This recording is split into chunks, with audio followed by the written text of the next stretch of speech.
है? कायांश ने normal tone में कहा। हाँ, मैंने उसके साथ रात बिताई। तू ये कैसे भूल सकता है कि वो कोई चलती फिरती लड़की नहीं है जिसे तू रेप करेगा। वो तुझ पर मर्डर का अटेम्प्ट भी कर सकती है। बाकी लड़कियों का तो मुंह पैसे देकर चुप कर देता है। या वो तेरी बीवी नहीं है कि चुप कर जाएगी या सहेगी, या तू उसे डरा देगा। वो तुझे चीर देगी और बर्बाद कर देगी। विहान बोला। कायांश ने विहान को एक लुक दिया और उसके बाद धीरे से बोला, बर्बाद तो मैं पहले से ही हो चुका हूं। मेरे पास खोने के लिए कुछ भी नहीं बचा। मैंने कुछ सोचा है, क्यों ना मैं जख्मा अंदानी से शादी कर लूं। विहान ने हैरान होकर कहा, अर्पिता का क्या होगा? वो किसी और को ढूंढ लेगी। विहान का सवाल सुन कायांश बोला। विहान ने कायांश को गुस्से से देखते हुए कहा, तूने जख्म को कोई डॉल समझ रखा है क्या? वो जख्म अंदानी है, तेरी वो भोली भाली सी बीवी नहीं जो सब कुछ बर्दाश्त करेगी। तेरे गले में कुत्ते का पट्टा डाल देगी और वो सब कुछ सहने वाली नहीं है। वो तो तेरी बीवी थी जिसने सब कुछ सह लिया, लेकिन जख्म अंदानी तुझे मौत के सफर का रास्ता दिखाएगी। कायांश ने हंसते हुए कहा, मुझे लगता है कि तू जख्म को लाइक करता है। इंटरेस्टेड है क्या उसमें? उसकी इतनी वफादारी कर रहा है। तू मेरा दोस्त है या उसका? इस पर विहान ने हड़बड़ाते हुए कहा, मैं उसके लेवल का नहीं हूं, इसीलिए मैं उसके बारे में सोचता नहीं। और तू भी भूल जा भाई, वो तेरे को भाव नहीं देने वाली। और तूने जो उसके साथ किया है ना, तुझे उसके लिए उससे सॉरी बोलना चाहिए, वरना ना जाने तेरे साथ अब क्या क्या होने वाला है। कायांश ने तिरछा मुस्कुराते हुए कहा, तू बस देखता जा। वो मुझसे शादी भी करेगी और मेरे पास खुद भागी भागी आएगी।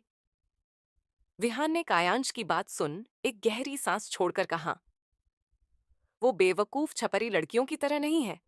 वो एक समझदार और एलिगेंट बिजनेस वूमन है। उसे बेवकूफ बनाना इतना इजी नहीं है। अगर तू उसे इजी टारगेट ले रहा है तो ये तेरे लिए बहुत गलत है, क्योंकि बर्बादी के रास्ते पर चल रहा है तू। कायांश ने हंसते हुए कहा, अगर बर्बादी इतनी खूबसूरत है तो उसका पीछा करने में आखिर प्रॉब्लम क्या है? वैसे भी जख्म अंदानी के अंदर कुछ तो बात है। एक बार उसे पाने के बाद बार बार पाने का दिल कर रहा है।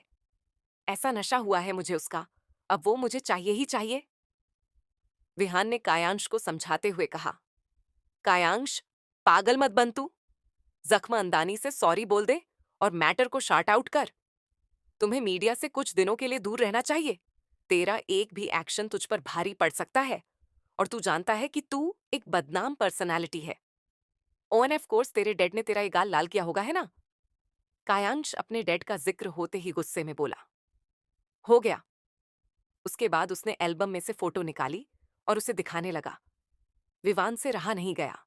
वो उस फोटो को जाकर देखने लगा और कायांश से बोला, तू जख्म अंदानी के पीछे पागल हो गया है? कायांश तिरछा मुस्कुरा देता है और उसके बाद यूं ही रात गुजर जाती है। अगली सुबह जख्मा और उसके बच्चे उठ गए थे। जख्म के बच्चे तैयार हो रहे थे और जख्मा उनके लिए ब्रेकफास्ट बना रही थी, क्योंकि आज वो लोग उनका एडमिशन करवाने जा रहे थे। उसने पहले ही स्कूल के प्रिंसिपल से मीटिंग फिक्स कर ली थी। वो कोई रिस्क नहीं लेना चाहती थी और उसने अपने बॉडीगार्ड भी लगा लिए थे, ताकि कोई भी रिपोर्टर उनका पीछा न कर सके, क्योंकि वो दुनिया के सामने अपने बच्चों को अभी रिवील नहीं करना चाहती थी। उसने प्रिंसिपल से डिस्कस कर लिया था कि उसके बच्चों के बारे में किसी को पता नहीं चलना चाहिए। प्रिंसिपल भी इस बात के लिए एग्री हो गए थे और वो लोग उसके बच्चों को सीक्रेटली स्टडी करवाने वाले थे। जख्म के बच्चे आज बहुत एक्साइटेड थे। जख्मत उनका एक्साइटमेंट देखकर मुस्कुरा रही थी। वो अपने बच्चों को अच्छी परवरिश देना चाहती थी। उसके बच्चे तो ऑलरेडी स्मार्ट है, लेकिन उनकी पढ़ाई के बीच में गैप हो गया, क्योंकि वो इंडिया आ गई। पर अब वो नहीं चाहती कि और डिले हो। जख्मा ने ब्रेकफास्ट रखा और उसके बाद अपने बच्चों को अपने पास बुलाते हुए बोली, देव, अव्यान, यश, लक्ष्य, एकांश, आकांश, कम हियर। मां के पास आओ। सभी बच्चे भागे भागे अपनी मम्मा के पास आ गए। जख्मा उनके कपड़े ठीक करने लगी और उनको अपने हाथों से ब्रेकफास्ट कराने लगी। आज उसका पूरा वक्त अपने बच्चों के लिए था। जख्म को डॉक्टर के पास भी जाना था। थोड़ी देर में वो लोग कार से स्कूल के लिए निकल जाते हैं। उस स्कूल के अंदर बड़े बड़े लोगों के बच्चे पढ़ते थे। हर कोई वो स्कूल अफोर्ड नहीं कर सकता था, और उसके अंदर प्राइवेसी का अच्छे से ध्यान रखा जाता था। इसीलिए जख्म ने कई स्कूलों की डिटेल्स निकालने के बाद उस स्कूल को अपने बच्चों के लिए पसंद किया था, क्योंकि वहां पर स्टडी अच्छी होती थी और वहां पर बच्चों के लंच का भी ध्यान रखा जाता था। जख्म के बच्चे उसे रास्ते में कुछ ना कुछ सवाल पूछ रहे थे। जख्म फॉरेन में रहती थी, जिस वजह से उसके बच्चों को इंग्लिश बहुत अच्छी थी, इसीलिए उसके बच्चे टेस्ट पास कर लेंगे। इतना कॉन्फिडेंस था उसे अपने बच्चों पर। जख्म ने देखा कि उसके बच्चे एक्साइटेड होकर बैठे हुए हैं और टुकुर टुकुर उसे ही देख रहे हैं। वो अपने टैबलेट में कुछ कर रहे थे। जख्म ने अपने बच्चों की टोपी ठीक की। थोड़ी ही देर में वो लोग स्कूल पहुंच गए। जख्म के बॉडीगार्ड्स ने उन्हें घेर लिया था। जख्म अपने बच्चों को लेकर स्कूल के अंदर इंटर हो गई। वहां तक तो उन्हें कोई फॉलो नहीं कर रहा था। स्कूल के अंदर जाने के बाद प्रिंसिपल से उनकी मीटिंग थी। जख्म अपने बच्चों को लेकर प्रिंसिपल के ऑफिस में जैसे ही इंटर हुई, प्रिंसिपल ने जख्म को देखा थी। देखते ही उसे हेलो किया। प्रिंसिपल ने जख्म के बच्चों को देखा, जो रिस्पेक्टिवली उसे ग्रेट कर रहे थे। बच्चों को देखते ही प्रिंसिपल खुश हो गया और हैरान भी। उन सब की हाइट, उनका फेस देखने के बाद वो ये भी समझ गए थे कि ये सेक्स ट्यूपलेट्स है। प्रिंसिपल और जख्म आपस में बातें कर रहे थे। कुछ फॉर्मेलिटी पूरी करनी थी और बच्चों का स्कूल के न्यू सेशन कल से स्टार्ट हो जाएंगे। तभी प्रिंसिपल के ऑफिस के अंदर एक टीचर आई, जिसे बच्चों का टेस्ट लेना था। उन्होंने बच्चों को कुछ पेपर्स दिए और उसके बाद उनका वाइवा लेने लगी। और बच्चों की इंग्लिश सुनकर वो टीचर भी हैरान थी। इतनी छोटी उम्र के बच्चे इतनी अच्छी इंग्लिश बोलते हैं, जिससे उन्हें पता चलता है कि बच्चे फॉरेन में पले बड़े हैं। जख्म के बच्चों का बिहेवियर टीचर को बहुत पसंद आता है, क्योंकि वो उसके साथ कॉर्पोरेट कर रहे थे। बच्चों ने टेस्ट क्लियर कर लिया था और सारे आंसर्स राइट थे। टीचर को लगा कि शायद उन्होंने इजी क्वेश्चंस दिए, इसीलिए उन्होंने थर्ड क्लास की बजाय फोर्थ क्लास के बच्चों के एग्जाम्स और क्वेश्चन आंसर बच्चों को पेपर में दिए। डेव, आकांश, लाक्ष एक दूसरे से दूर दूर होकर बैठे हुए थे और अपने मुंह में पेंसिल लगाकर गहरी सोच में डूबे हुए थे। उसके बाद वो एक एक करके क्वेश्चंस के आंसर्स पेपर में लिख रहे थे। टीचर नोटिस कर रहे थे कि बच्चे चीटिंग तो नहीं कर रहे, और देखते ही देखते उन्होंने 10 मिनट में पेपर सॉल्व भी कर दिया। ये देखकर तो टीचर और ज्यादा हैरान हो गई। उन्होंने वहीं पर बैठे बैठे पेपर चेक करना स्टार्ट किया और उसके बाद उसके भाव एकदम से बदल गए। बच्चों का आईक्यू लेवल की टीचर को रिपोर्ट देनी थी। उनके भारत का भी टेस्ट लिया गया और बच्चों ने एक एक कर कर अपने सारे टास्क कंप्लीट किया। टीचर्स के हाथ में जो पेपर था, उस पर वो एक के बाद एक टिक लगाई जा रही थी। पेपर्स और टेस्ट रिपोर्ट प्रिंसिपल के सामने था और डायरेक्टर भी उसे देख रही थी। वो लोग इतने स्मार्ट बच्चों को इतनी कम उम्र में देखकर प्राउड फील कर रहे थे। कितने इंटेलिजेंट बच्चे उनके स्कूल में एडमिशन के लिए आए हैं। जख्म भी अपने बच्चों के स्मार्टनेस को तो पहले से जानती थी, लेकिन वो ये जानकर ज्यादा खुश हुई कि उसके बच्चों का एडमिशन थर्ड फोर्थ नहीं सीधा फिफ्थ में हुआ है। उसके बेटे इतने छोटे थे और फिफ्थ क्लास में एडमिशन होना बहुत बड़ी बात थी, क्योंकि उनकी उम्र के बच्चे थर्ड क्लास में पढ़ते हैं, लेकिन उसके बच्चों का एडमिशन फिफ्थ क्लास में हुआ था। जख्म अपने बच्चों को अपने पास बुलाकर उनके सिर पर हाथ फेरकर उन्हें गुड बॉय बोलती है, जिस लक्ष्य अकंश, डेव, एकांश, यश, अव्यान खुश हो गए और अपनी मम्मा को हक कर लिया। मम्मा, हमने अच्छा किया ना? बच्चों के इस सवाल पर जख्म ने उनको बारी बारी से चूमते हुए कहा, बहुत अच्छा किया my little boys. I know कि तुम बेस्ट दोगे अपना। जख्म ने अपने बेटों का एडमिशन करवा दिया था और उसके बाद वह स्कूल को एक्सप्लोर कर रही थी। उसने प्लेग्राउंड देखा। उसके बच्चे भी उसके साथ ही अपना स्कूल देख रहे थे। उन्हें भी स्कूल पसंद आ रहा था और टीचर्स का बिहेवियर भी बच्चों के प्रति अच्छा था। एडमिशन की फीस पहले ही जख्म ने पे कर दिया था। उसने अपने बच्चों की तरफ देखते हुए उनसे पूछा, क्या आप लोगों को स्कूल पसंद है? डेव, एकांश और लाक्ष ने अपनी मम्मा को देखते हुए अपना सर हाँ में हिला दिया और बोले, हाँ मम्मा, आपने हमारे लिए अगर इस स्कूल को पसंद किया है तो ऑफ कोर्स बेस्ट ही होगा, क्योंकि हमारी मम्मा भी बेस्ट है। जख्म अपने बेटे को प्यार से देखती है। उसके बाद कल से ही उसके बेटे को स्कूल आना था, इसीलिए उन्हें स्कूल ड्रेस के लिए फिटिंग देनी थी, जो कि स्कूल में ही बच्चों की ड्रेस रेडी होनी थी। स्कूल बैग भी उनके लॉकर में रखे जाएंगे और बुक्स भी उनके लॉकर में ही रहेगी।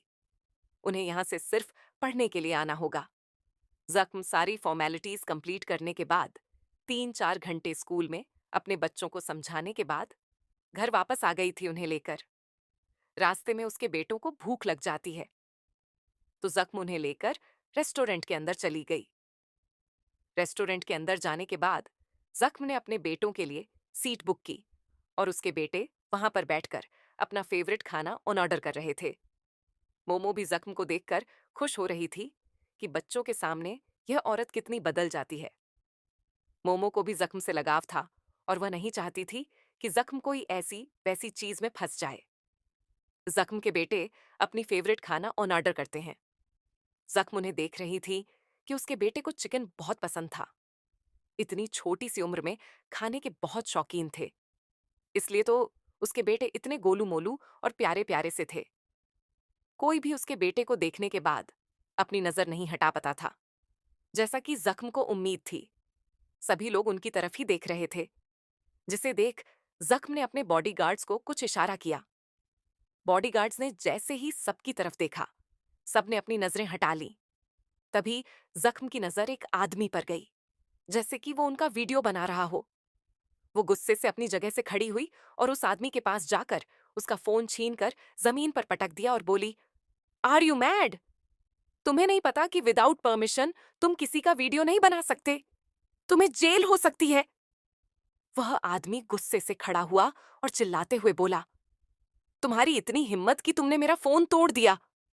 जख्म ने खींचकर उसे थप्पड़ मारा और चिल्लाते हुए बोली, अपना मुंह बंद करो। अगर दोबारा मेरे सामने जुबान चलाई ना, जुबान खींचकर तुम्हारे हाथ में दे दूंगी। Don't do that again. जख्म का गुस्सा देखकर वह आदमी डर गया और उसके बॉडीगार्ड को देखकर वह समझ गया था कि यह कोई ऐसी वैसी लड़की नहीं है जिस पर वह अपना जोर आजमा सकता है। इसीलिए वह बिना कुछ कहे वहां से अपना टूटा हुआ फोन लेकर भाग जाता है। वही जख्म के बच्चे अपनी मम्मा का यह रूप देखकर सहम गए, लेकिन उन्हें अपने माँ पर प्राउड हो रहा था। उनकी माँ क्वीन है और बहुत स्ट्रांग भी है, इसीलिए वे क्लैप करने लगे। ये देखकर जख्म अपने बच्चों को एक लुक देती है, तो चुपचाप सभी खाना खाने लगे। मोमो भी अपना खाने पर फोकस करने लगी। वहीं वहां मौजूद सभी लोगों ने दोबारा से जख्म के ऊपर अपनी नजर भी नहीं डाली। जख्म अपने फोन पर कुछ टाइप कर रही थी। उसके होठों पर डेविल स्माइल थी। अब वक्त आ गया है कि अपनी दूसरी चाल चली जाए। किसी को बर्बाद करने में सुकून तो बहुत मिलता है, अगर वह कोई अपना खास हो, जिससे आपका रिश्ता बहुत गहरा हो। जख्म ने अपने बच्चों की तरफ देखा, जो खाना फिनिश करके टिश्यू पेपर से अपना मुंह साफ कर रहे थे। जख्म सबको कार में जाने के लिए बोल देती है। एक एक करके बच्चे कार में चले गए और जख्म ने अपना कार्ड मैनेजर को दिया। मैनेजर ने थोड़ी ही देर में जख्म को लाकर कार्ड वापस किया। जख्म खड़ी हो गई। उसके जाने के बाद सभी लोग आपस में बातें करने लगे।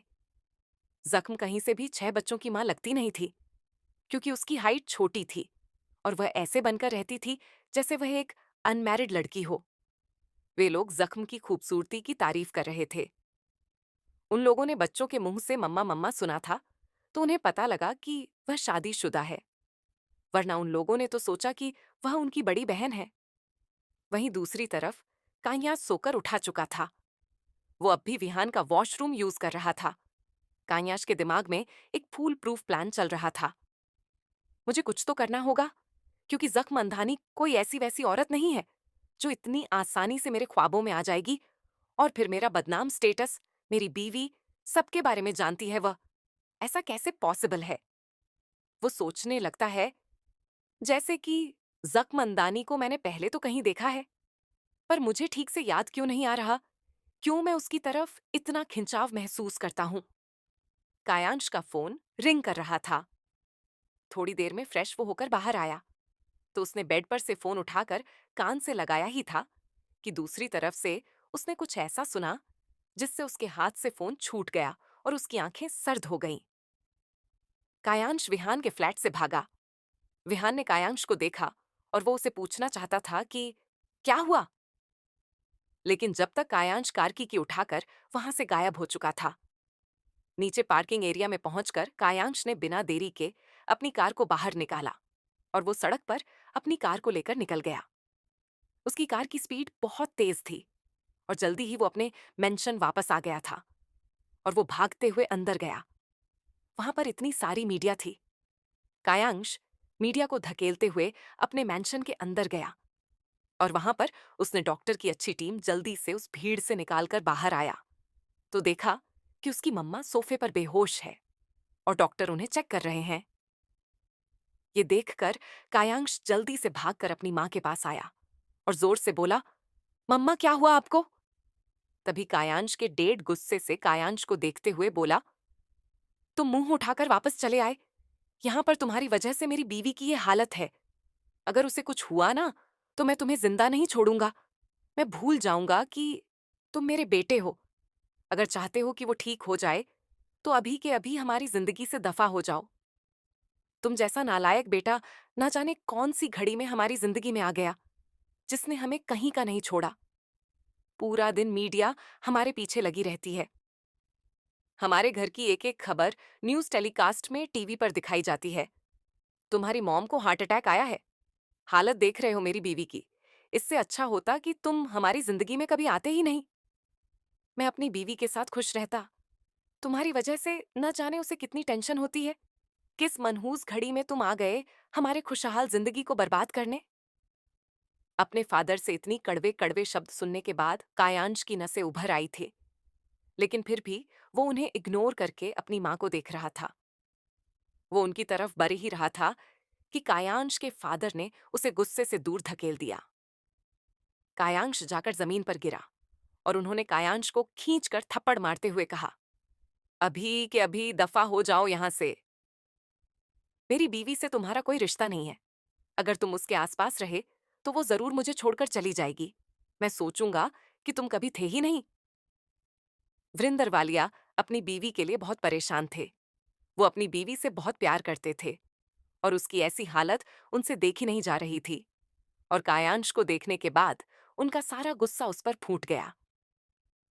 कायांश अपनी मॉम के फेस को देख रहा था जो पिला पड़ गया था। कायांश की आंखें भर गईं। वही अर्पिता दूर खड़ी थी और नाटक कर रही थी, क्योंकि उसे इस फैमिली ड्रामा में इन्वॉल्व होने का बिल्कुल भी मूड नहीं था। जख्म लंच के बाद अपने बच्चों को अम्यूजमेंट पार्क लेकर आ गई थी। आज जख्म वापस कंपनी में नहीं गई थी। उसकी जिंदगी में न्यूज रिपोर्टर्स का भी इतना इशू था, जिस वजह से वो चुपचाप सब कुछ होता हुआ देख रही थी।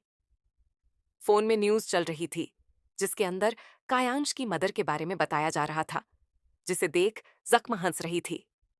उसके होठों पर नफरत भरी स्माइल थी। कायांश की मदर का चेहरा वो आज भी नहीं भूल सकती। मोमो जख्म को ऐसे हंसते हुए देखकर सोच में पड़ गई कि जख्म कितनी हार्टलेस है। वो खुद एक मदर होने के बाद भी वो किसी की मदर पर ऐसे कैसे हंस सकती है। जख्म की पकड़ फोन पर कस गई थी। मैं दुआ करूंगी कि ये औरत मर जाए, जख्म ने खुद से कहा। उसे ये तमाशा देखने में बहुत मजा आ रहा था। एक अलग सा सुकून मिल रहा था। जख्म ने हंसते हुए मोमो से कहा, तुम्हें क्या लगता है कि ये लेडी बचेगी या मर जाएगी? जख्म के मुंह से हार्टलेस बातें सुनकर मोमो हैरान हो गई और वो बोली, फाट? जख्म ने मोमो की तरफ देखते हुए कहा, फैट अ बिग डील। तो मैसेज लगते हैं गेम खेलते हैं। मोमो ने जख्म की तरफ देखते हुए कहा, तुम्हें क्या हो गया है जख्म? तुम ऐसे तो नहीं हुआ करती थी। जख्म ने हंसते हुए कहा, सही कहा तुमने। मैं ऐसी कभी नहीं हुआ करती थी। मेरा वजूद कुछ और हुआ करता था, या शायद कुछ भी नहीं था। जख्म ने हंसते हुए कहा, तो हम लोग बेट लगाते हैं। अगर ये औरत मर जाती है तो मैं तुम्हारी सैलरी 4 गुना बढ़ा दूंगी, और अगर ये औरत नहीं मरती है तो मैं तुम्हारी सैलरी 2 गुना कम कर दूंगी। तो दुआ करो कि ये मर जाए। इसके मरने से तुम्हें बेनिफिट होगा। मोमो ने यह सुन चौंक कर कहा, लेकिन तुम मेरी सैलरी क्यों कट करोगी? अगर ये नहीं मरती है तो इससे मेरा क्या रिलेशन? तुम्हें उससे हमदर्दी हो रही है ना, तो इतना तो तुम कर ही सकती हो। तुम्हारी सैलरी को 2 गुना ही कम करूंगी, ज्यादा नहीं कर सकती हो मेरे साथ। ये मर जाए मुझे, उससे क्या मैं दुआ करती हूँ कि ये माया प्लीज मेरी सैलरी मत कट करो। जानती हूँ ना, तो मेरी फैमिली को कितनी जरूरत है मेरी। अगर तुम ऐसा करोगी तो मेरा क्या होगा? जख्म जोर जोर से हंसने लगी और बोली, अभी तो तुम्हें इससे हमदर्दी हो रही थी और अब तुम चाहती हो कि ये मर जाए। सही कहाँ है, इंसानी फितरत ही बदल जाती है। शो वेट एंड वॉच, देखते हैं क्या होता है तुम्हारा फैसला। इसकी मौत की दुआ करोगी या इसके ठीक होने की? मोमो जख्म की हार्टलेस बातें सुनकर कांप गई कि जख्म ऐसी नहीं हुआ करती है। वो तो सब लोगों की हेल्प करती है, बट किसी की मौत के लिए वो इतनी ज्यादा डेस्परेट कैसे हो सकती है?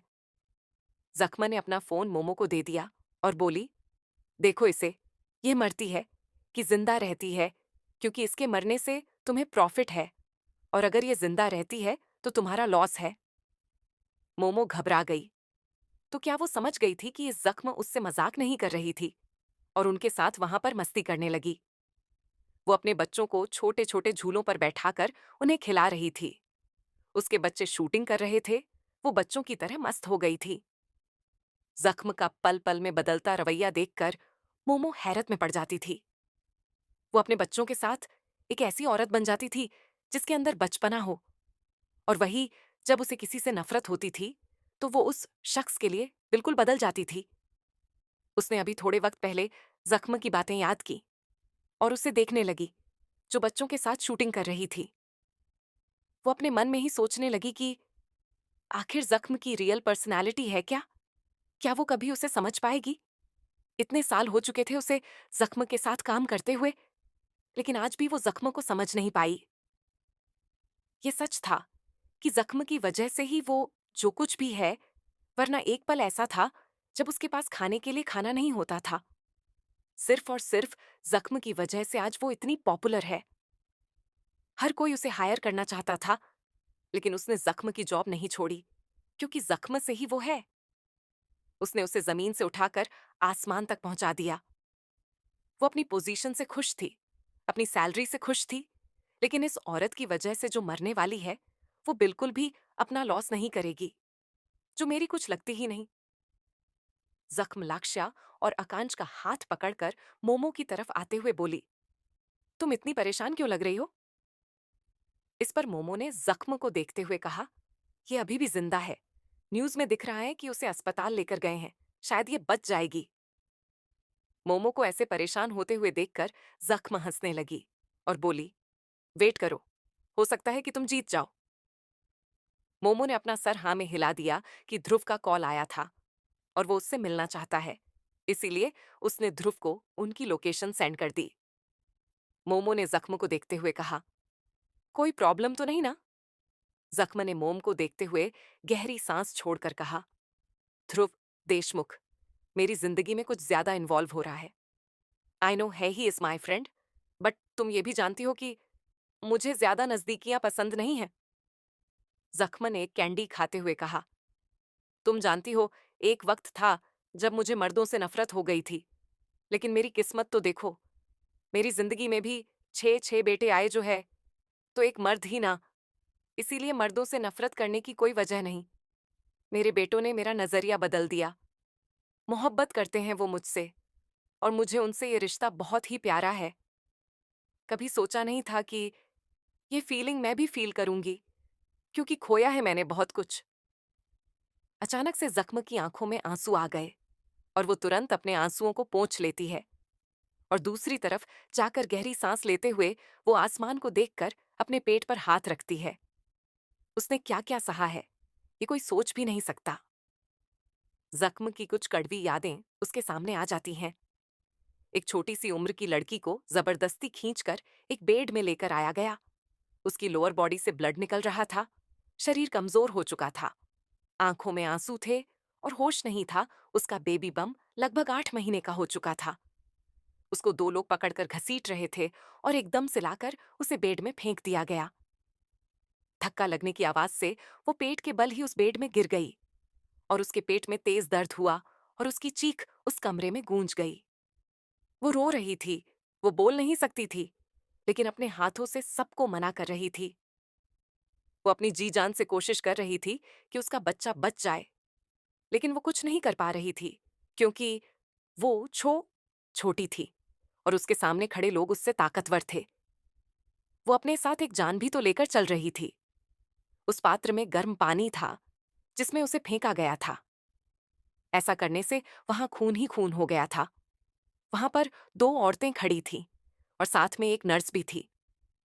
उस लड़की की आंखें खुल नहीं रही थीं क्योंकि शायद उन्होंने उसे मारा भी था और उसके पेट में हो रहे दर्द ने उसे जीते जी मार दिया था। उन लोगों के हाथ में कुछ औजार थे। शायद वो लोग उसके पेट में पल रहे बच्चे को। जख्म ने अपना चेहरा ऊपर किया और अपने आंसुओं को रोक लिया, लेकिन फिर भी वो दर्द बाहर आ गया। उसके होंठ कांप उठे और उसका दिल दर्द से चीख उठे। वो जोर जोर से चिल्लाना चाहती थी, चीखना चाहती थी, रोना चाहती थी, लेकिन सब कुछ दबा दिया गया था। काश वो उसी दिन मर जाती। उसकी जिंदगी भी उससे दगा कर रही थी। वो हर बारी क्यों बच जाती थी?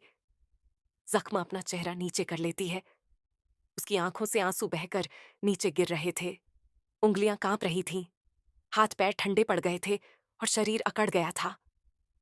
उसने अपने दिल पर हाथ रख लिया। जख्म से अब खड़ा नहीं हुआ जा रहा था, इसीलिए भी जमीन पर बैठकर रोने लगी। लेकिन अचानक से जख्म अपना सर ऊपर कर कर जोर जोर से हंसने लगी। मम्मा, आप यहां पर क्या कर रहे हो? आप हंस क्यों रहे हो मम्मा? जख्म ने अपनी लाल आंखों को ठीक किया और पीछे घुमाकर देखा। पीछे देव खड़ा था। देव भागकर अपनी मामा के पास आया और उन्हें हैक करते हुए बोला, मामा, बताओ ना, आप हंस क्यों रहे थे? देखो, हमने अपने बेटे के गाल को चलते हुए कहा क्योंकि कोई मरने वाला है। मामा, किसी के मरने पर तो रोया जाता है ना, या फिर हंस जाता है। जख्म ने अपने बेटे की गालों को चूमते हुए कहा, तुमने अपनी कैंडी खाई? हाँ मामा, मैंने कैंडी तो खा ली। मुझे ना आपसे बोलना था कि मुझे न्यू शर्ट और पेंट चाहिए। मेरी क्या, आप भी पुरानी हो गई हैं? जख्म ने मुस्कुराते हुए कहा, तो अपने मामा को पहले क्यों नहीं बताया? चलो, हम आज शॉपिंग पर चलते हैं। आज आप लोग अपनी पसंद की जो चाहे चीज ले सकते हैं। मामा, ऐसा क्या? जख्म ने देव की गालों को खींचते हुए कहा, ओ एन एफ कोर्स, ऐसा ही है।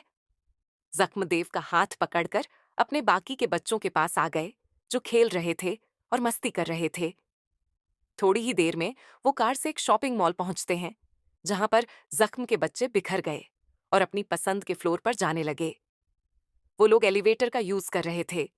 अपने शरारती बच्चों को डांटते हुए कहा, संभल कर, ज्यादा शैतानी मत करना।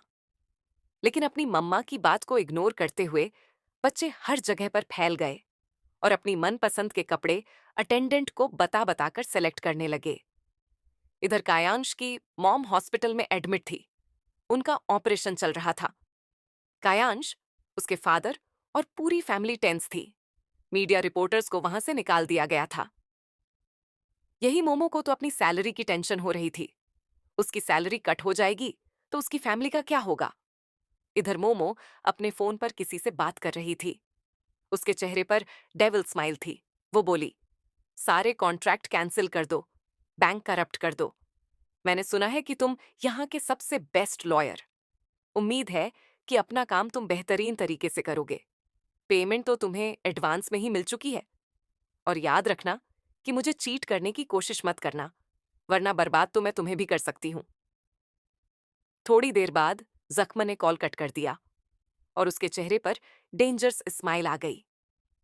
इधर दूसरी तरफ हॉस्पिटल में कायांश के फादर का फोन रिंग कर रहा था। उन्होंने कॉल पिक किया और जैसे ही कॉल पर उन्होंने कुछ शब्द सुने तो गुस्से से कायांश की तरफ जाकर खींचकर उसे थप्पड़ मार दिया और उसका हाथ पकड़ते हुए उसे बाहर की तरफ घसीट कर ले जाने लगे। कायांश शॉक्ड रह गए था। कायांश के फादर ने उसे धक्के मारकर अस्पताल से बाहर फेंक दिया और उसे वार्निंग देते हुए बोले, तुम मुझे अस्पताल के आसपास भी नहीं दिखने चाहिए, वरना मैं तुम्हारी जान ले लूंगा। मेरी बीवी से तुम्हारा कोई रिश्ता नहीं है। बहुत पहले ही तुम मेरे लिए मर चुके हो। आज मेरी बीवी के लिए भी मर गए। उसकी ये हालत सिर्फ तुम्हारी वजह से है। एक बात कान खोलकर सुन लो, मैं भूल जाऊंगा कि तुम मेरे बेटे हुआ करते थे। कभी शक्ल मत दिखाना मुझे अपनी, और ना ही अपनी माँ को। कायांश के फादर के बिहेवियर से साफ पता चल रहा था कि वह कुछ खास अपने बेटे को पसंद नहीं करते। उन्हें कियांश बिल्कुल भी पसंद नहीं था। वह उनकी आंखों में खटकता था। क्योंकि कियांश की वजह से बहुत कुछ टॉयलेट किया था उन्होंने।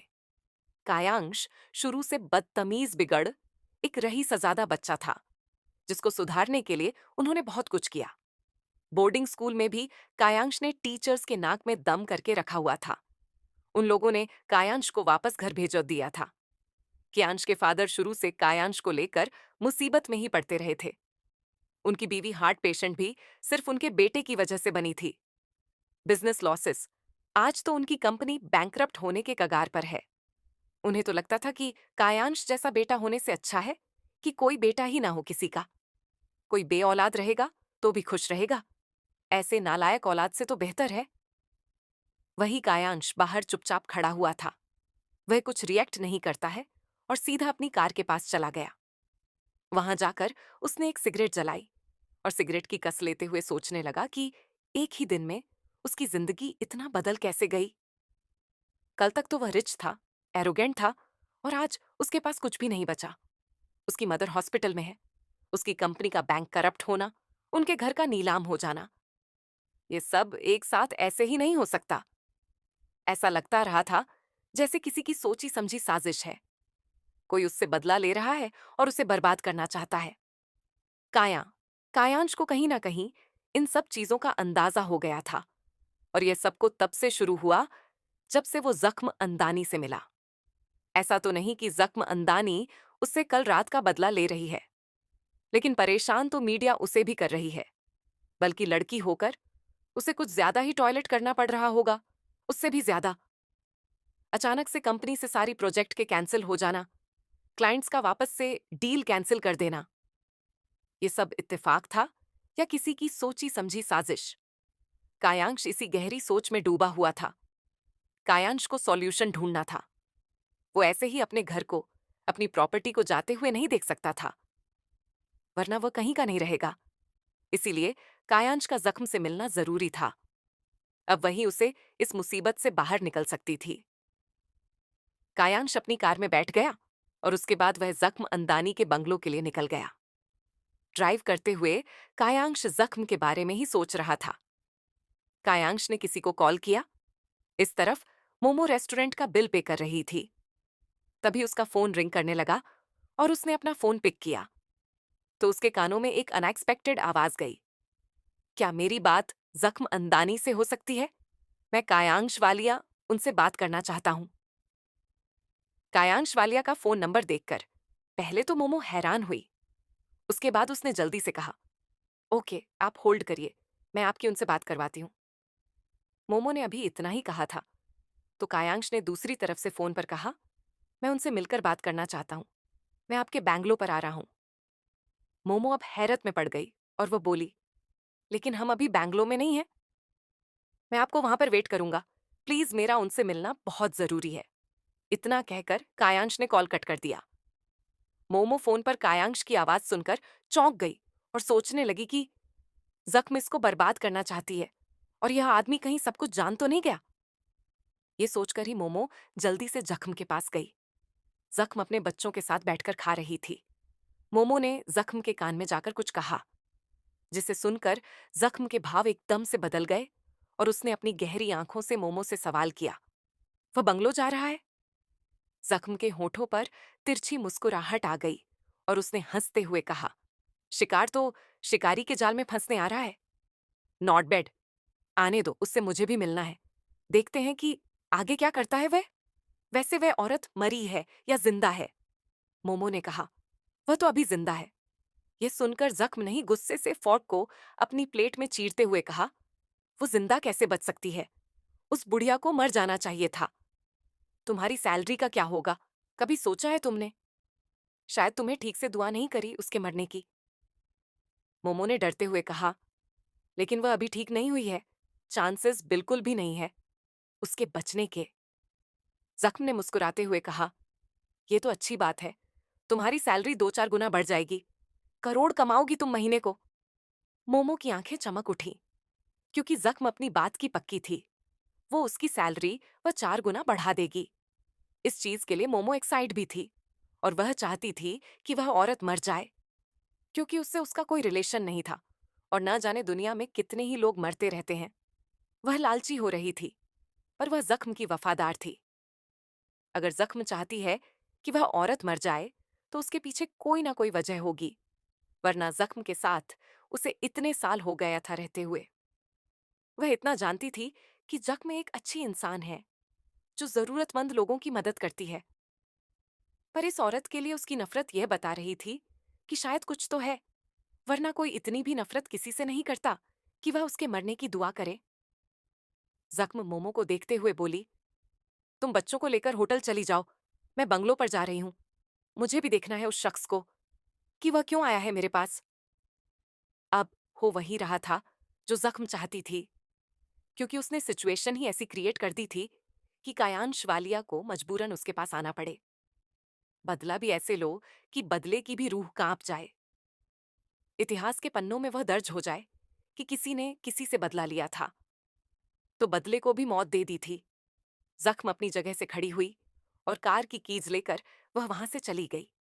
मोमो ने बच्चों की तरफ देखा, जिनका ध्यान अभी तक अपनी मम्मा पर नहीं गया था, वरना न जाने कितने सवाल करते जिससे वह परेशान हो जाती। मोमो थोड़ी देर तक बच्चों को देखती है। कुछ देर बाद वो उन्हें वहां से चलने के लिए बोलती है। एकांश, लक्ष्य, डेव और अव्यान अपनी मम्मा को न देखकर मोमो से सवाल करते हैं, हमारी मम्मा कहाँ गई? मोमो जवाब देती हुए बोलती है, आपकी मम्मा को इंपॉर्टेंट मीटिंग में जाना था, इसीलिए वह चली गई है। थोड़ी देर में वह वापस आ जाएंगी। ये सुनकर बच्चे उदास हो गए। उनकी सैडनेस को देखते हुए मोमो ने उनसे एक्साइटेड होकर कहा, आप लोगों को अपने स्कूल के लिए लंच बॉक्स भी लेना है ना? इस पर सैड होकर एकांश, लक्ष्य, डेव और अभियान अपना सिर हाँ में हिलाकर एक साथ बोले, मम्मा के साथ लेना था, अभी हमें घर जाना है। मोमो ने बच्चों को समझाते हुए कहा, आपकी मम्मा आने ही वाली होगी, जब तक हम उनका वेट कर लेते हैं होटल रूम में। इधर जख्म अपनी कार से बंगलो जा रही थी। उसके होठों पर तिरछी स्माइल थी। वो उसी तरह स्माइल करते हुए बोली, यमला पगला दीवाना, अब पागल लगी जगह मेंटल एसाइलम में होता है ना, तुम्हें भी सब कुछ मिलेगा और वहां तक का सफर सफर तय करने में मैं तुम्हारी मदद करूंगी, क्योंकि कभी तुम्हारी बीवी हुआ करती थी, बीवी का फर्ज भी तो निभाना है। जख्म थोड़े ही देर में अपने बंगलो पहुंच जाती है। जब वह अंदर जा रही थी, उसी वक्त कायांश वालिया की कार आकर वहीं रुकी। वह अंदर जाने के बारे में सोच ही रहा था, तभी उसकी नजर जख्म पर पड़ गई और वह जल्दी से कार से बाहर निकाला। फिर जख्म की तरफ भागते हुए बोला, जख्मंदानी। जख्म अपने कदम रोकती नहीं, तो कायांश ने पीछे से उसका हाथ पकड़ लिया और बोला, प्लीज आप एक बार मेरी बात सुनिए। जख्म की आंखें सर्द हो गईं। उसने पीछे घूमकर कायांश को देखते हुए कहा, how dare you to touch me? इससे पहले मैं तुम्हारी जान ले लूं, यहां से अभी के अभी दफा हो जाओ। तुम्हारी हिम्मत कैसे हुई अपना ये शक्ल लेकर मेरे पास आने की? क्या चाहते हो तुम? स्विंग मैंने जख्म का गुस्सा देखते हुए धीरे से उसका हाथ छोड़ दिया और बोला, आई एम सॉरी, मैंने आपको टच किया, मेरा आपसे मिलना बहुत जरूरी था।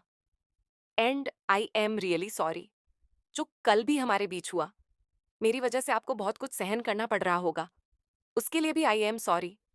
हमें बात करने की जरूरत है, क्योंकि आप भी फंस चुकी हो और मैं भी फंस चुका हूं। अभी हमारे पास एक दूसरे से लड़ने झगड़ने का कोई फायदा नहीं होगा। दूसरे इसका बेनिफिट उठा रही है। प्लीज लिसन, क्या हम कुछ मिनट के लिए बात कर सकते हैं जिसमें आप गुस्सा नहीं करेगी? जख्म कायांश को अपनी सर्दी निगाहों से देखते हुए बोली, ओके, आपके पास सिर्फ 30 मिनट है। आप मुझे अपनी बात समझा सकते हैं, और अगर मुझे आपकी समझ में नहीं आती है तो आप यहां से दफा हो सकते हैं। इतना बोलकर जख्म अंदर की तरफ जाने लगी। कायांश भी उसे फॉलो करते हुए अंदर जा रहा था। वह उस बंगलो को देख रहा था जिस पर उसकी नजर थी। आज वह बांग्लो किसी और का हो चुका था। जख्म पावरफुल वूमेन थी, उसका अंदाजा तो उसे था, लेकिन इतनी पावरफुल कि वो खड़े खड़े बंगलों को खरीद ले, इतनी नहीं। जख्म अंदर सोफे पर जाकर बैठ गई और कायांश भी उसके सामने वाले सोफे पर बैठ गया। जख्म ने कायांश को देखते हुए कहा, बोलिए, आपको जो बोलना है।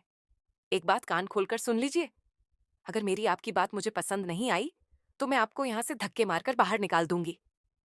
ये सुनकर कायांश घबरा गया और बोला, मैं आपसे ये कहना चाहता था कि हमारा एमएमएस वायरल हो रहा है, जिस वजह से आपकी कंपनी को भी नुकसान होगा और मेरी कंपनी को भी। कोई प्रॉफिट नहीं हो रहा। न्यूज़ रिपोर्टर्स हमारे एमएमएस को वायरल करते रहेंगे और ये जब तक चलता रहेगा, जब तक हम में से कोई बर्बाद नहीं हो जाता या उन्हें कोई नई न्यूज़ नहीं मिल जाती। क्यों ना आप मेरा इसमें साथ दे? हम कोई ना कोई सॉल्यूशन ढूंढ सकते हैं। तुम्हें मेरी मदद क्यों करनी है? अगर एमएमएस वायरल होता है, तो हो जाए।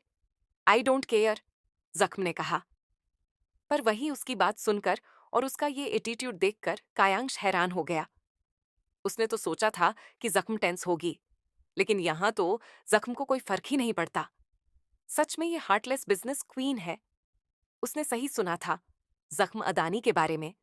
जख्म अंदानी को लेकर जो रयूमर्स उड़ रहे थे, वह फेक नहीं थे। जख्म ने कायांश को अपनी अच्छी निगाहों से देखते हुए कहा, आपको यही बात करनी थी मुझसे। अगर आपकी बात पूरी हो गई हो, तो आप यहां से जा सकते हैं। कायांश ने जल्दी से कहा, आप मेरी पूरी बात तो सुन लीजिए। जख्म कायांश को देखकर बोली, जल्दी बोलो, टाइम नहीं है मेरे पास। मेरी कंपनी बैंक करप्ट होने वाली है। एमएमएस वायरल होने के बाद सारे इन्वेस्टर्स ने डील कैंसिल कर दी है। प्लीज आप समझने की कोशिश करिए। कायांश ने जख्म को समझाते हुए कहा, मैं तुम्हारी हेल्प क्यों करूंगी? आखिर तुम लगते ही क्या हो मेरे? पर तुम मुझे कुछ खास पसंद भी नहीं हो। तुम सीधा सीधा क्यों नहीं बोलते कि तुम्हें मेरी हेल्प चाहिए? लेकिन तुम्हारी हेल्प करके मुझे क्या बेनिफिट होगा? तुम्हारे पास ऐसा कुछ भी नहीं है जो तुम मुझे दे सको, जख्म ने कहा। कायांश ये सुनकर इंसल्टेड फील करता है और वह इम्प्रेस होकर बोला, ये सच है कि मुझे आपकी हेल्प चाहिए। अभी तो नहीं, लेकिन इन फ्यूचर आपको जरूर मुझसे बेनिफिट होगा। आप अगर चाहे तो मैं भी आपकी हेल्प कर सकता हूँ। कैसे हेल्प करोगे तुम मेरी? खुद को मुझे बेचकर। मैं तुम्हें खरीद तो लूंगी, लेकिन किसी काम के नहीं हो तुम। मेरे चपरासी की नौकरी तुम पर सूट नहीं करेगी। सिक्योरिटी गार्ड मैं तुम्हें बना नहीं सकती। अपने कंपनी में एम्प्लॉय भी नहीं रह सकते। तुम्हें फायदा कराकर मेरा तो नुकसान ही नुकसान है। कायांश वालिया, कोई स्ट्रांग रीजन नहीं है तुम्हारे पास? कायांश ने जल्दी से कहा, हम डील कर सकते हैं। इन फ्यूचर आपको अगर मुझसे कोई भी हेल्प चाहिए, मैं हमेशा आपकी मदद करूंगा। लेकिन प्लीज अभी मेरी हेल्प कर दीजिए। आप कन्फेस कर सकती हैं मीडिया में कि वह लड़की आप नहीं है। हमारे बीच कुछ भी नहीं हुआ है।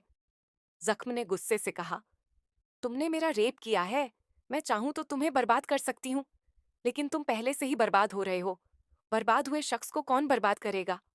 और मेरे पास इतना टाइम नहीं है कि मैं तुम पर इन्वेस्ट करूं। My time is very special for me. Kayansh बेइज्जती का घूंट पीकर रह गया।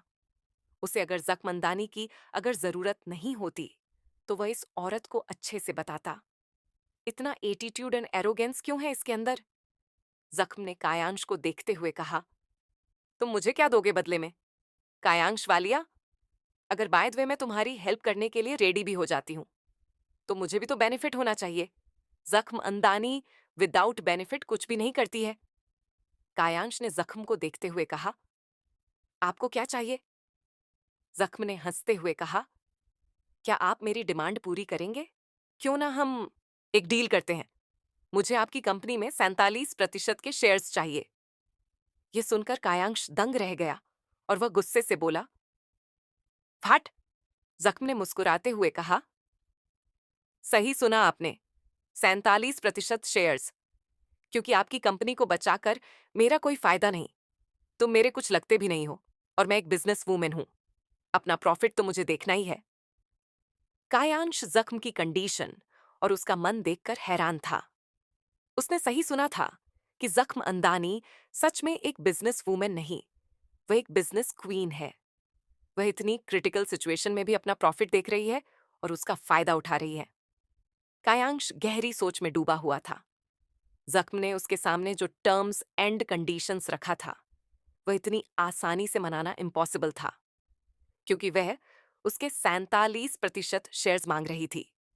इसका मतलब है कि वह उसकी कंपनी की ऑनर बन जाएगी, क्योंकि उसके सिर्फ 40% शेयर्स हैं और बाकी के 10% शेयर्स उसके डैडी के हैं।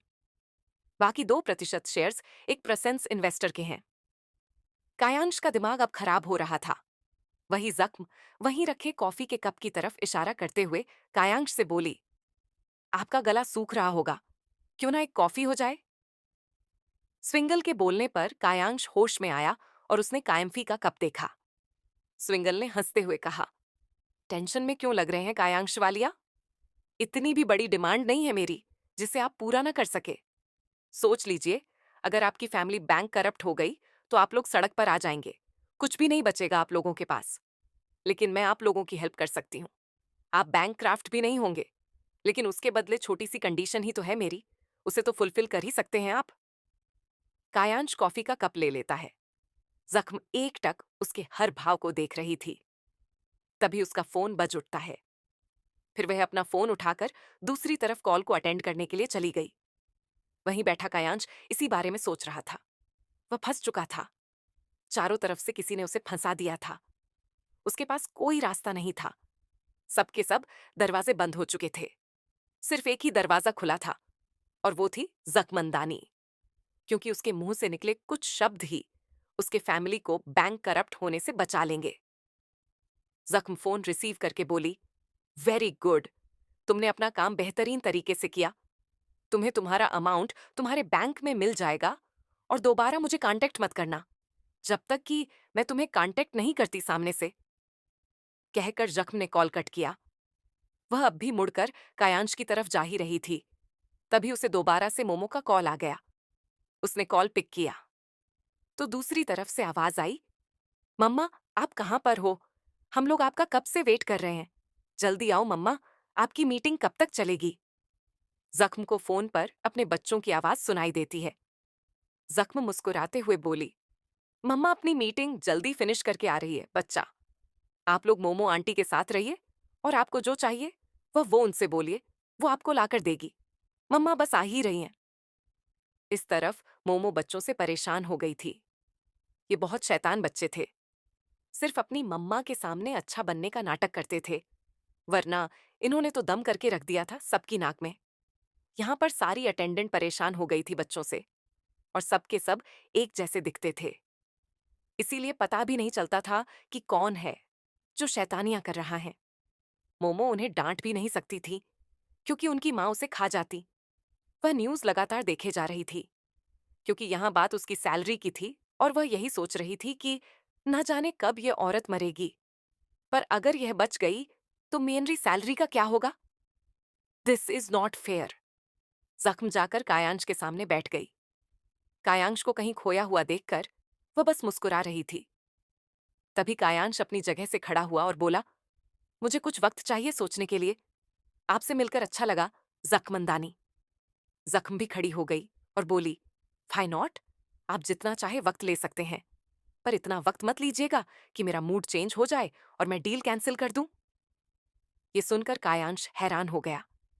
जख्म इतना बोलकर स्टेयर्स से होते हुए ऊपर चली गई। उसे एक बार भी मुड़कर कायांश को नहीं देखा। जख्म का एटीट्यूड देखकर क्या सोच में पड़ गया था कि इस औरत के अंदर कितना ही ईगो है। मैं आज तक कभी किसी औरत के सामने झुका नहीं, पता नहीं क्यों।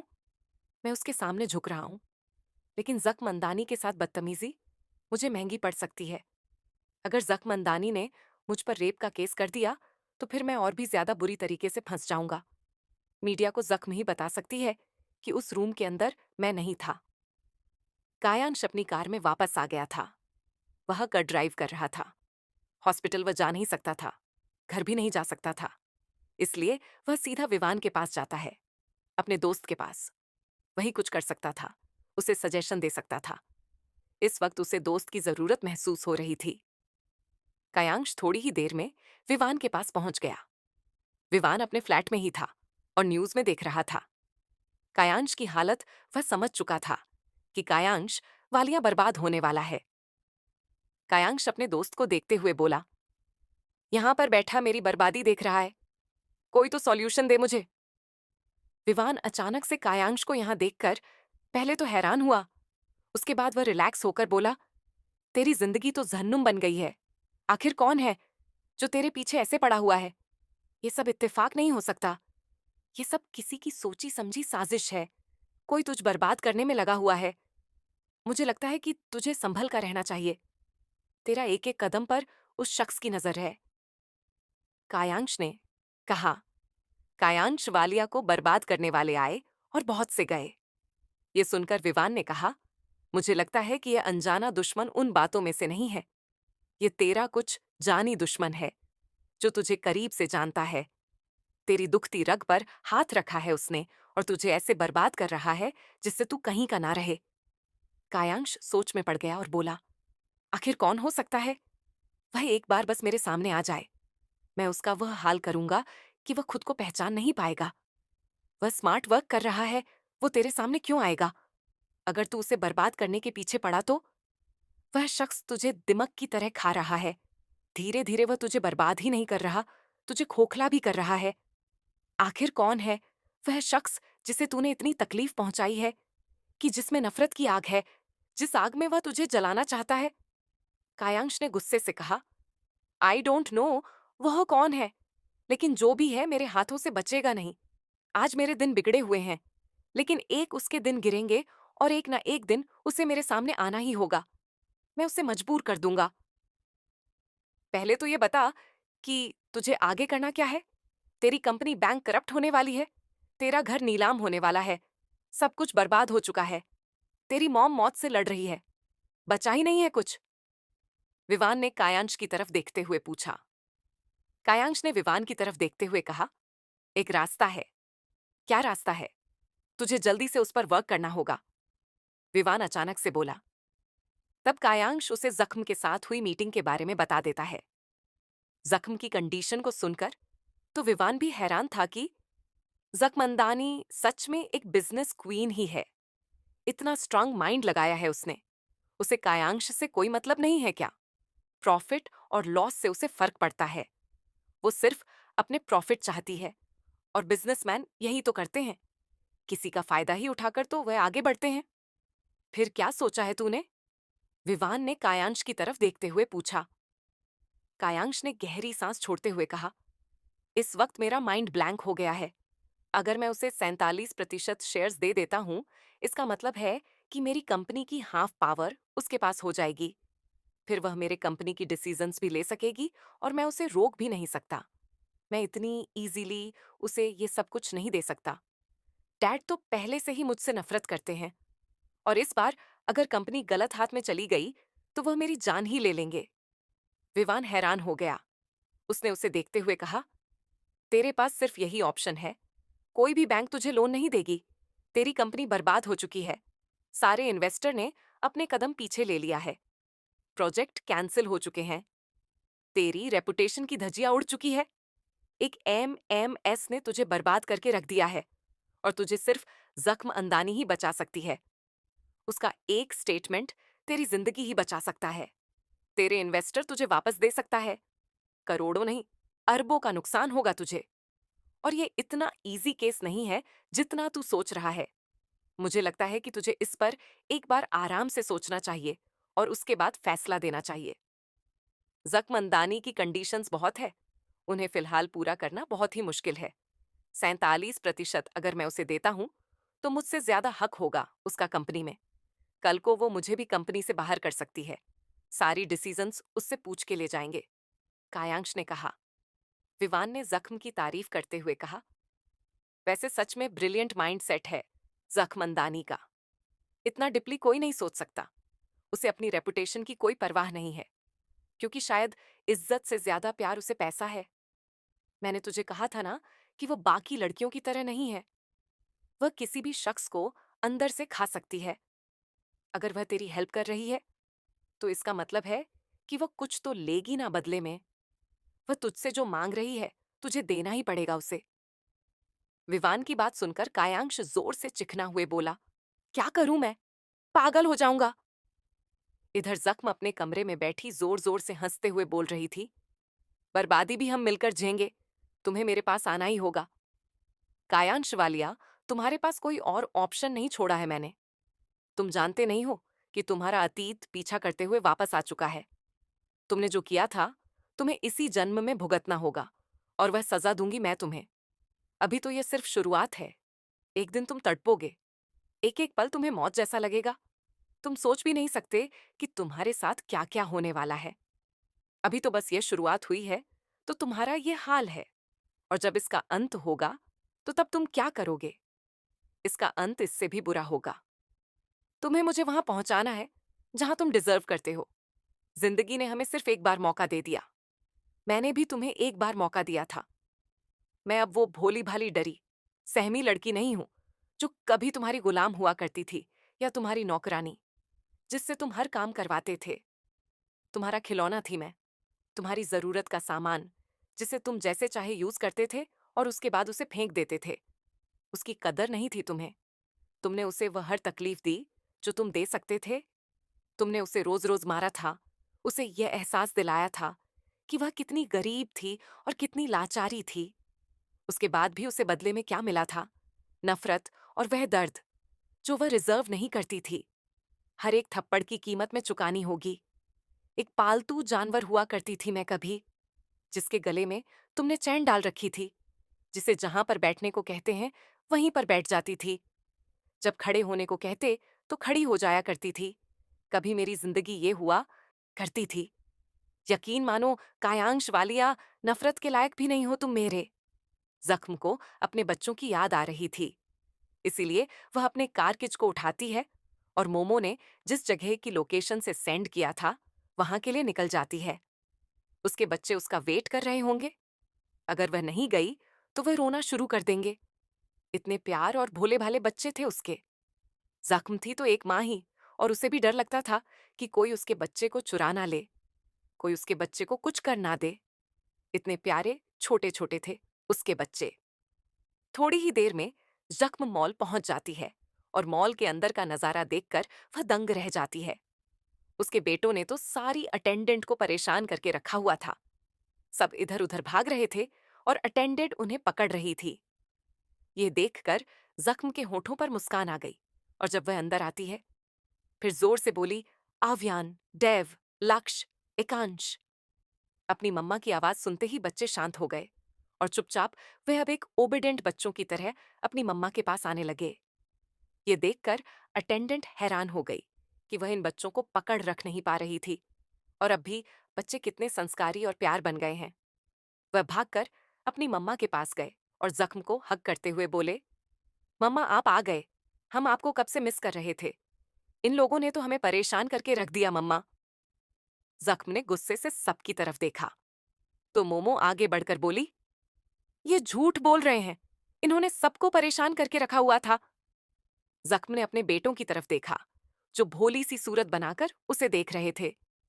जैसे बोल रहे हो, मम्मा नो, मोमो आंटी झूठ बोल रही है। पर जख्म जानती थी कि मोमो झूठ नहीं बोल रही है, वो सच बोल रही है। ब्लकी उसके बेटे बहुत ही शैतान थे और वह सिर्फ उसके सामने ही अच्छे बच्चे बनकर रहते थे। इधर कायांश लैपटॉप पर कुछ कर रहा था। उसके पास अब लास्ट ऑप्शन बचा था, इसीलिए उसने अपना फोन उठाया और उस पर किसी को कॉल करके कुछ बोलने लगा। कॉल कट होने के बाद कायांश अपनी जगह से खड़ा हुआ। विवान ने उससे पूछा, कहाँ जा रहा है तू? कायांश ने गहरी सांस छोड़ते हुए कहा, वही करने जा रहा हूं जो मुझे करना चाहिए, जख्म अंदानी के कंडीशन को एक्सेप्ट करने। उसके सिवा मेरे पास कोई और ऑप्शन नहीं बचा है।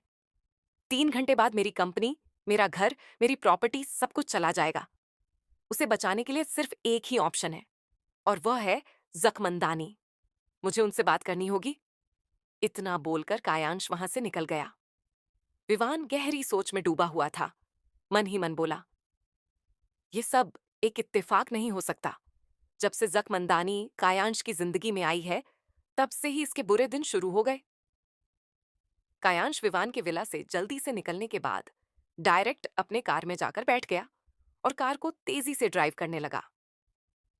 कार ड्राइव करते हुए कायांश खुद से बोला, ये जख्म अंदानी बहुत ही चालक औरत है। मुझे इससे संभाल कर रखना पड़ेगा। कहीं यह औरत मुझे दीमक की तरह खा ना जाए, फिर मुझे लेने के देने पड़ जाएंगे। ऑलरेडी मैं बर्बाद होने के कगार पर आ चुका हूं। विवान की बात 100% सच थी।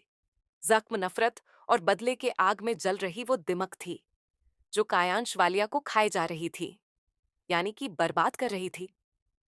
कार ड्राइव करते हुए कायांश मन ही मन सोचने लगा, मुझे जख्म अंदानी के ऑफर को एक्सेप्ट करना ही होगा, वरना फिर मैं क्या करूंगा। मुझे जख्म अंदानी की टर्म एंड कंडीशन एक्सेप्ट करनी ही पड़ेगी। मुझे उससे डील करके मेरी कंपनी के 47% शेयर देने ही पड़ेंगे, क्योंकि मेरी कंपनी इस वक्त डूबने के कगार पर है और अभी मेरे पास दूसरा कोई और सॉल्यूशन भी नहीं है। विवान ने भी कह दिया है जख्म अंदानी के ऑफर को एक्सेप्ट कर लेने के लिए, वरना मैं तो सड़क पर आ जाऊंगा। फिर मेरे डैड तो मुझे छोड़ेंगे नहीं। ऑलरेडी वो मुझसे कितना नफरत करती है और मेरी वजह से मेरी मॉम की ये हालत है कि वे हॉस्पिटल में एडमिट है और मौत और जिंदगी के बीच झूल रही है। नहीं नहीं, मैं ऐसा नहीं होने दे सकता। मुझे कैसे भी करके ये सब ठीक करना ही पड़ेगा। कायांश कार ड्राइव करते करते ये सब सोचे जा रहा था। कायांश कार तेजी से ड्राइव करते हुए जख्म के बंगलों के पास आता है और कार से तेजी से निकलते हुए जैसे ही वह अंदर जाने लगता है, गार्ड उसे रोकते हुए बोला, आपको किससे से मिलना है? तो कायांश ने बेचैनी से बोला, मुझे जख्म अंदानी से मिलना है, क्योंकि उसका इस वक्त जख्म से मिलना बहुत जरूरी था। बेचैनी उसके चेहरे पर साफ देखी जा सकती थी। इस पर गार्ड बोला, लेकिन मैम तो यहाँ नहीं है। ये सुनकर आज गहरी गहरी सांस लेता है और अपना फोन निकालकर जख्म को कॉल करने लगता है। वहीं दूसरी तरफ केवी मॉल, जख्म अपने बच्चों के साथ मॉल में थी और मोमो भी वहीं थी। जख्म और मोमो इस वक्त सोफे पर बैठी थी। वहीं डेव, लक्ष्य, अवियान और एकांश चारों इधर से उधर भागते हुए कंपोनेंट प्लेसमेंट अपने लिए अलग अलग तरह के टॉयज कपड़े सेलेक्ट कर रहे थे। वो खुद से ही सेलेक्ट कर रहे थे, क्योंकि वह इतने चूजी थे कि उनको किसी का चूज किया हुआ कोई भी सामान पसंद नहीं आता था, सिवाय उनकी मम्मा के। वो चारों बार बार ट्रायल रूम में जाकर अपने कपड़े ट्राई कर रहे थे और बार बार ट्रायल रूम से बाहर आकर अपनी मम्मा से आकर पूछ रहे थे कि मम्मा ये अच्छा है या नहीं, हम पे सूट कर रहा है या नहीं। और जख्म उनको देखकर पसंद आते तो हाँ में सिर हिला देती, अगर नहीं होती तो ना मैं। वहीं उनके पीछे भागती अटेंडेंस उनकी चूज किए गए टाइज और कपड़ों को देखकर हैरान थी, क्योंकि डेव, लक्ष्य, अवियान और एकांश चारों ने अपने लिए इतने अच्छे टाइनाइज और कपड़ों का सिलेक्ट